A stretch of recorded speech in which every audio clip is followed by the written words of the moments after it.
Je suis vidéaste. C'est mon métier. Je suis caméraman et monteur vidéo de base. Et dans ma vie professionnelle, avant d'être un youtubeur confirmé, j'ai bossé dans le monde audiovisuel. J'ai fait beaucoup de choses. J'ai bossé sur des pubs, des documentaires, des fictions, dans des événements corporate. J'étais ingénieur du son, assistant caméra, cadreur, réalisateur, monteur, caméraman. Bref, j'ai fait plein de vidéos et c'est d'ailleurs pas impossible que vous ayez déjà vu une vidéo de moi sans savoir que c'était moi qui étais derrière. Comme par exemple ici, cette vidéo sur le combat d'armure au Moyen-Âge, diffusée sur la chaîne du Figaro, qui a bientôt 3 millions de vues. C'est énorme. Franchement, j'ai vraiment fait tous les styles de tournage possibles. J'ai même fait du porno et c'est même pas une blague. Mais aujourd'hui, comme vous l'avez lu dans le titre de cette vidéo, eh bien, je vais vous parler du tournage le plus fou que j'ai fait. Bon, je sais pas si je dis qu'il est le plus fou parce que je viens de le faire il y a pas longtemps. Ou alors c'est simplement pour mettre un bon titre putaclic pour que vous puissiez cliquer pour avoir un peu de vues, pour pouvoir vivre quoi. Non, sérieusement, s'il y a bien un tournage qui m'a marqué, c'est une vidéo qui a été diffusée sur cette chaîne YouTube que vous avez vu certainement. C'est notre expédition dans la base spatiale de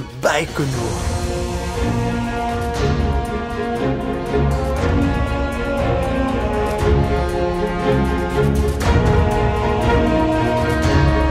Déjà parce que le lieu est insane. Les ambiances sonores, le fait qu'il y a très peu de personnes qui y vont, l'atmosphère qui règne sur place.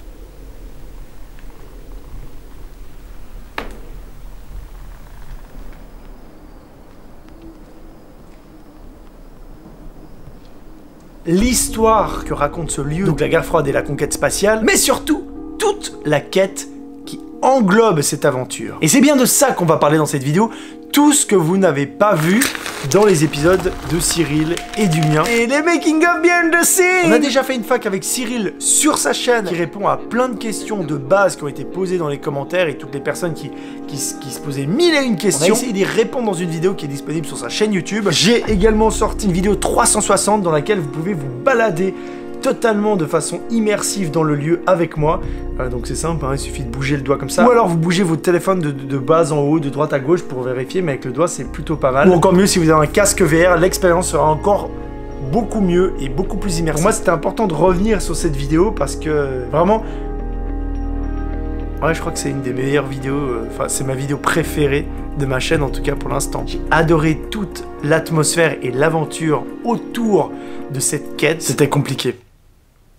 Cette vidéo, c'était compliqué. Pas les hangars c'était simple. Non, avant d'arriver dans les hangars. Faut savoir que la ville où on était, déjà, il y a très peu de personnes qui parlaient anglais. Si tu veux, on avait vraiment quitté le monde occidental. Très souvent, quand tu voyages, dans 90% des cas, les gens parlent anglais. Que ce soit en Europe, en Asie, en Afrique, en Amérique latine. Là, tu as pénétré le territoire de l'ex-URSS. Et ils s'en battent les couilles, ils ont tellement raison, fuck l'anglais. Pourquoi l'anglais domine la planète? Ils ont tellement raison de garder leur culture et leur langue. Mais du coup, c'est un peu compliqué quand tu parles pas du tout le russe. Il y a plusieurs langues, il y a le russe, il y a le kazakh. Pour faire passer une idée, pour communiquer, pour expliquer certaines choses de base, c'est complexe. Donc voilà, c'était déjà un problème. On avait un fixeur sur place, mais qui a malheureusement changé en dernière minute. On a perdu nos bagages, on a failli rater nos avions parce que le temps de correspondance était tellement limite. On s'est fait embrouiller par des Kazakhs, pas du tout contents parce qu'on a changé de driver. Qu'est-ce qui se passe là?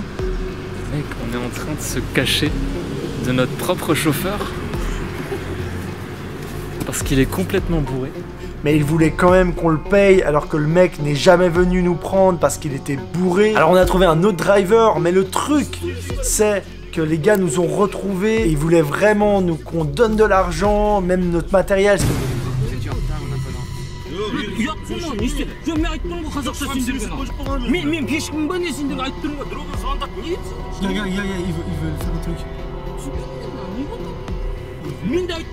très chaud, c'est très chaud ce qui se passe. C'est très chaud ce qui se passe. Putain les gars, putain c'est chaud. C'était vraiment limite. Jusqu'au bout, on a eu des ennuis. D'ailleurs, grosse mention pour Dimitri, parle russe du coup, et qui nous a aidé dans des échanges téléphoniques. Gros big up à lui, allez vous abonner à sa chaîne, putain. Enfin bref, c'était un peu le stress. Ouais. Et bien malgré ça, dans le plus grand des calmes, Cyril a quand même participé à un spot publicitaire au Kazakhstan.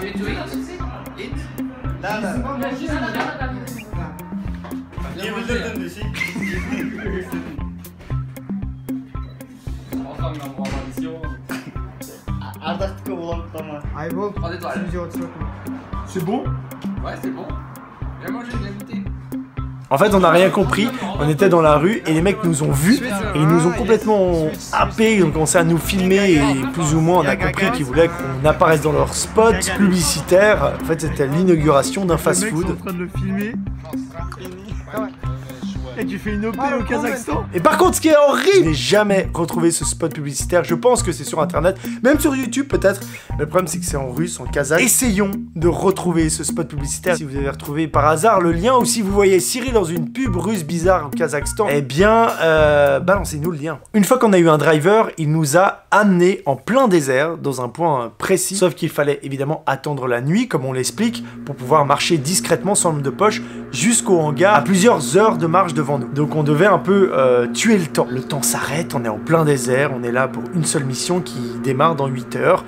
Donc qu'est-ce qu'on a fait? On a fait de l'exploration. Il y avait une sorte d'ancien bunker pas loin de nous, donc on a profité pour visiter tout ça. Ce bunker à la base servait, je pense, pendant les lancements à l'époque, les gens qui occupaient ce petit avant-poste se mettaient dedans pour se protéger des débris qui tombaient, parce qu'il faut savoir qu'une fusée ça se détériore, il y a certains morceaux qui tombent exprès, qui lâchent et qui partent, et du coup il y a plein de gros morceaux de métal qui tombent, et ça peut être très dangereux, enfin ça te tue en fait hein, si ça te tombe dessus. Donc les gens se mettaient là en attendant les lancements. Il y a plein de commandes, il y a plein d'ordinateurs de commande, etc. qui sont aujourd'hui inactifs. Putain, j'ai badé, je savais pas que t'étais là. C'est aussi intéressant parce que quand tu roules, il y a plein de gros morceaux de ferraille et de fusées dans tout le désert, dans la steppe, parce que c'est les débris qui tombent. Donc ça, on en a vu beaucoup sur le chemin, comme ça, des énormes trucs rouillés qui viennent des navettes qui ont décollé. Parce que le site est toujours en activité et régulièrement, il y a des lancements, on l'a déjà dit. Hein.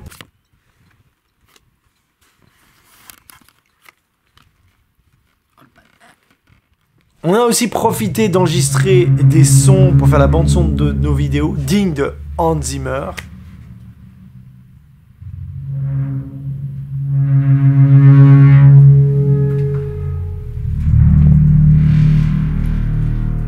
C'est un truc de fou. Voilà comment la bande-son de la vidéo a été créée. Ah, direct, je vais mettre ça pendant qu'on marche dans les couloirs. Non mais voilà, ce genre d'exemple, ça vous montre vraiment l'atmosphère et les ambiances sonores qu'il y avait dans ces lieux. C'est vraiment ce qui m'a marqué le plus en fait. Ça, c'est le hangar qui est dans la base active. Voilà. Il s'étend un peu partout. Hein. Franchement, c'était tellement bien. C'est incroyable. La sensation de découverte est vraiment intense. On est là dans ces bâtiments qui sont en train de dormir, qui racontent une histoire. On parle quand même de fusées, de l'ère, de la guerre froide, de la conquête spatiale, qui sont là au calme, qui reposent deux énormes géants au milieu des hangars abandonnés. Ah ouais, là, ça, c'est immense. L'atmosphère est incroyable, on se sent tellement bien, il y a du vent, il fait quand même frais la nuit. C'est dur à décrire ce qu'on a ressenti. On a essayé dans les vidéos de retranscrire ce qu'on a vécu avec les musiques, l'intensité, etc.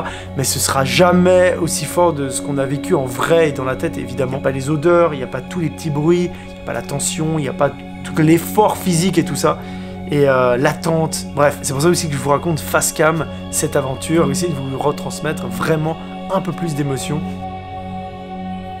Je crois qu'il y a, allez, je dirais 20 personnes qui ont été là-bas, des explorateurs, hein, je parle, du coup il y a vraiment un respect, les gens ne cassent pas, ne font rien, visitent simplement, vont dans les navettes, etc.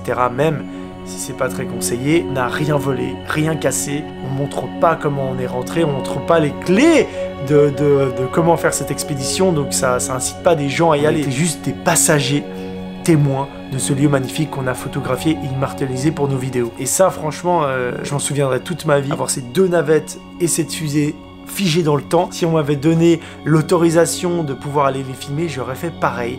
Ça m'aurait pas dérangé. Moi, ce qui m'intéresse, c'est le lieu, pouvoir le filmer et capter ces images incroyables. Après, voilà, l'interdit fait partie de la quête, de l'intouchable, du risque. Ça fait partie, évidemment, de cette aventure. J'ai adoré ce pays, même si j'ai eu très peu de choses. Le style, les gens sont un peu rustres, mais très accueillants, franchement. Et surtout, on a écouté de la putain de bonne musique.